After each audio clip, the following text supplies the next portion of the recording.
তো বন্ধুরা, খুশির খবর দেখতেই পাচ্ছেন, আজ থেকে অন্নপূর্ণা যোজনা টাকা ঢোকার কাজ শুরু হয়ে গেছে। এইমাত্র দেখতে পাচ্ছেন এখানে আজকে আপনার 1 জুলাই 2:28 দেখতে পাচ্ছেন 3000 টাকা ক্রেডিট হয়েছে এনার অ্যাকাউন্টে।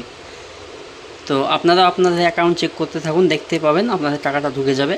তো আমি যা চেক করছি, তো তিনি অনলাইনে ফর্ম জমা করেছিল এবং কোনো রকমের ডকুমেন্টস কোথাও জমা দিয়েছিলেন না, তাও ইনার টাকা ঢুকে গেছে। তো আপনারাও যদি অনলাইন করে থাকেন এবং কোনো রকমের কাগজ জমা না দিয়েও থাকেন, তাও আপনার টাকা ঢুকে যাওয়ার কথা। যদি না ঢুকে তাহলে আপনি অপেক্ষা করতে পারেন, অবশ্যই আপনার টাকাটাও ঢুকে যাবে। আজকে টাকা ঢোকা শুরু হয়েছে, হয়তো সময় লাগতেই পারে। তো খুশির খবর বন্ধুরা, তো এইভাবেই। আর যদি এখনও অবধি আপনার অ্যাকাউন্টে টাকা না ঢুকে, তো আপনি কিছুক্ষণ অপেক্ষা করে যাবেন, অবশ্যই আপনার টাকাটাও ক্রেডিট হয়ে যাবে। কিছু সময় লাগতে পারে হয়তো, কিন্তু টাকা আপনার অ্যাকাউন্টে ক্রেডিট হয়ে যাবে।